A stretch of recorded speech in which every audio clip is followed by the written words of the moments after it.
Dahil sa milyon-milyong debotong lumalahok sa pista ng Itim na Nazareno taon-taon, gagawin na itong international pilgrimage ng Department of Tourism. Makibalita tayo kay Sozi Alamban.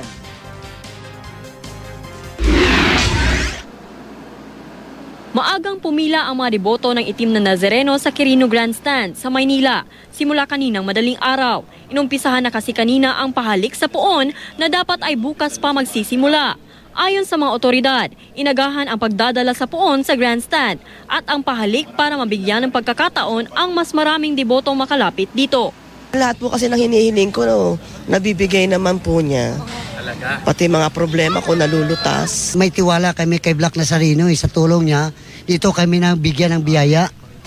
Kasabay ng pahalik sa puon, nagsasagawa na rin ng technical rehearsal ang mga organizer para sa prosesyon at programa sa Huwebes. Sa baba ng grandstand, isinailalim na rin sa security briefing ang mga pulis na magbabantay sa lugar.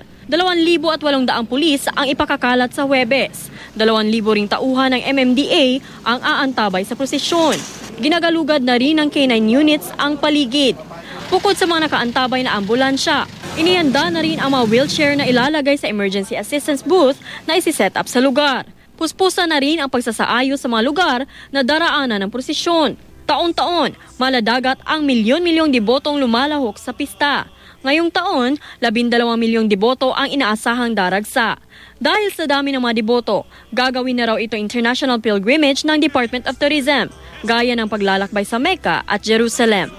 Kung kayo mag-iimbita ng mga turista, hindi dahil sa ito'y isang tourism affair, kundi ang iimbitahan nila ay mga deboto o katoliko rin na gustong magdasal at makibahagi dito sa religious exercise na ito.